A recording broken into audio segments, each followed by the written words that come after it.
Well, against their neighbors, the UP Fighting Maroons, they won this in 3 straight sets, dominating quite easily, 25-18, 25-20, and 25-20. Total output 75-58. In that department, or in all departments, they controlled this match. 42 in the spikes, 9 blocks, 5 service, and of course, opponent errors, scoring 19 from that. So Ateneo ending 2010, of course, with a win against UP, but still falling short of the expectations that the people have with their squad. So let's see if they can start off this year with a win and probably continue and make it to the Final Four, just like how they did it last year. Now, one of the things you like about the Lady Eagles is the fact that they have so many offensive weapons. You have Zia Basho, Gretchen Ho, but of course, you have Phil Kainglet, ranked number 9 scorer in the league coming into today's game. That's right, Kainglet, now a third-year player, again at the helm of that Ateneo offensive attack. She really needs to score and pour in those points. Whenever she has a good game, you can almost count that W for Ateneo against the UP. 15 points and 15 of them from spikes. So those are the numbers that she has to, of course, produce in a game. Double-digit figures, 15 to 20 points. That's the production they need from Phil Kainglet. Let's go to this interview by Jessica Mendoza on Phil earlier today.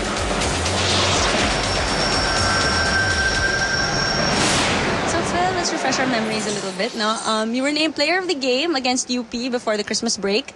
What pushed you to step up your performance? I think in every game, everyone should do their best, give 100% for their performance. And I think that time really needed to win. We needed a convincing win. And I think that time we really wanted to win that. So we did our best talaga. For today's game naman, FEU seems to be improving their level of play based on their game against LaSalle. Do you think you guys are ready to take them on today? As Coach Roger always tells us, is that you should be laging handa. So I think we're ready. We trained well during the break, and this time we will still want a convincing win. All right. Well, thank you, Phil. Good luck. And that was Phil Kainglet of the Ateneo Lady Eagles. Phil Kainglet showing us her Girl Scout roots, I guess. I guess laging handa eh. Alam mo naman ang mga coaches, yan ang gusto sana nila makita sa mga players. Laging handa, but they didn't expect that it was the Girl Scout mode. But it has to be seen yet if Ateneo really is indeed to get ready to get back-to-back wins. Now let's talk about the Far Eastern University Lady Tamaraws, like what you said, Doc. One of the winningest teams in the UAP when it comes to volleyball, but they have yet to get a win. That's right. Again, the record showed that they have the most number of championships, and they almost did it in their previous game against De La Salle. Although they lost it, but they were able to take 1 set against the #1 contender for this season. They were 25 and 50 the first, 20 and 25 in the second. Winning again in 4 sets was De La Salle. De La Salle really controlling all aspects of this game. 56 spikes, 8 blocks, and 6 service points. So FEU, again, like what we said, a perennial title contender. But so far this year, there seems to be a lot missing. Probably it's a lineup that they have. A lot of rookies in the lineup, but still no excuses. Sabi nga ni Coach Nes Pamilar, they will be here again to get more wins here in for this second round. So hopefully we see them do that. It is indeed a new look lineup for FEU. For those of you who haven't been following us closely, it's been Micah Murada who's left after everybody got taken away during the off-season.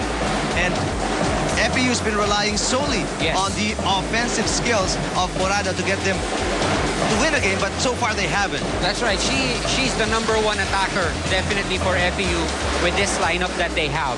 And remember, in that first round, Micah Murada had some of the games that she was sitting it out due to illnesses and I think stomach cramps in 1 game.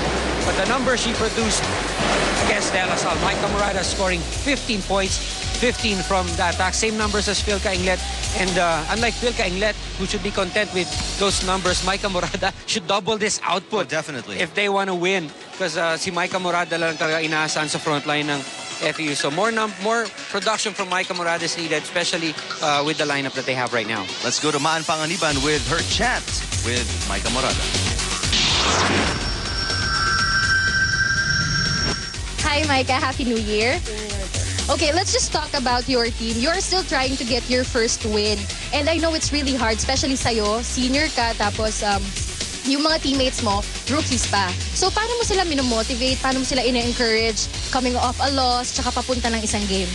Yun nga, kinakausap sila ng maayos, tsaka as a senior, kailangan di ako pagalit magsabi. Kasi nga, pag first year ka kasi, sensitive pa, di ba? So, kailangan pag once na kinausap mo sila, andun pa rin yung nilalambing mo sila.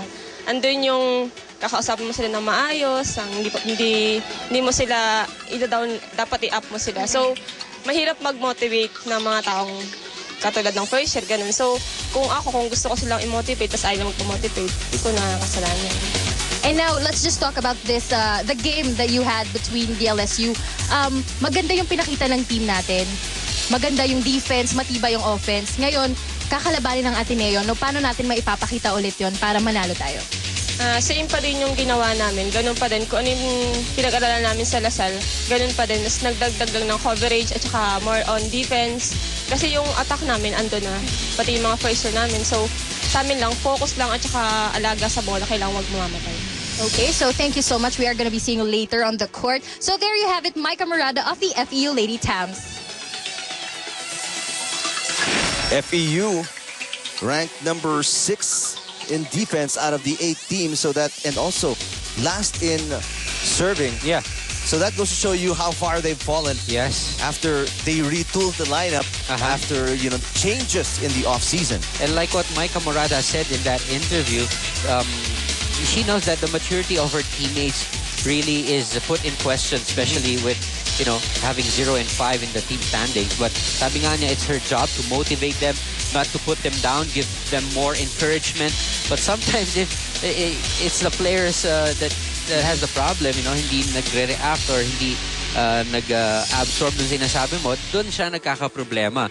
But this will really be a test for Micah Morada's leadership. If you want to, put her in that spot, that she is definitely the leader of this squad for the FEU Lady Tamaraws. Let's send it over to Rolly Manlapas for the protocol. For today's final game, game 26 of the women's division in your season 73 of the UAAP Women's Volleyball Tournament. Officiating this match, first referee Rodrigo Rojas, national referee. Second referee, Yul Venosa, international referee candidate. And our teams playing today, next season's UAAP hosts the Ateneo de Manila Lady Eagles versus the FEU Lady Tamaraws.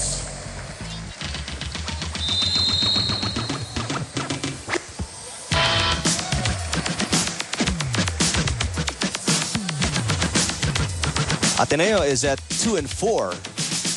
And FEU is at 0 and 5. A lot of people expecting more, especially out of Ateneo. Yeah. After their great performance last season. An intact lineup, training overseas. Plus, of course, you gotta consider that this is basically an intact lineup from last year. No? So from that alone, Now having a let's third meet the place finish starters from the first same for team the last year, Ateneo you expect Lady more. Eagles. But so far, expectations haven't been Number met. 3, Gretchen Hall. Number 4, Bea Pascual. Number 5, Cara Acevedo. Number 6, Z Herbacio. Number 12, Jem Ferrer, team captain. Number 15, Phil Cainglet. Their libero, number 13, Denise Lazaro. And head coach, Roger Dorayev. And now, the starters for the FEU Lady Tamaraws. Number 2, Majorie Rojas. Number 3, Kathleen Matsumbol. Number 5, Rosemary Vargas. Number 9, Micah Morada. Number 12, Giselle Sri. Number 14, Hannah Henson.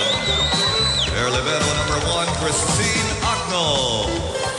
And head coach, Ness Mamilar. Coach Ness Mamilar, of course, longtime head coach of the Lady Tamaraws. Already with 29 championships. Wow. Sinasabi mo nga kanina, Doc, yung one of the winningest. Well, if you want to figure out the exact number. It's 29. Wow. While for Ateneo, they have yet to win a championship in the volleyball tournament of the UAAP. There's a lineup. Kitang-kita nyo naman from FEU side. Practically, like, more than half of that lineup are rookies. Yeah, I think it's just Morada and C who had a lot of playing time with the team last year for the side of Ateneo. These are the usual names that we have heard since last year. So when it comes to experience, I would have to say that Ateneo has the edge in this match. And during last season, Ateneo swept FEU for the 2 matches in the elimination round. Again, going on to finish 3rd in season 72. So FEU looking for some payback against Ateneo here. Definitely, and Maika Morada as early as now talking to her teammates, giving out the instructions and signals. C goes to Morada right away. The block is there, and you would expect Ateneo to be really on the lookout for Maika Morada because he's the only one capable of scoring. If there's anyone they need to guard, it has to be her. Morada. First point for All eyes are on Maika Morada. Now serving. That's Magsumbol. Kathleen Magsumbol, one of the rookies from FEU out of San Antonio de Padua College. There's the veteran, of course, Maika Morada, who had a 1-year hiatus.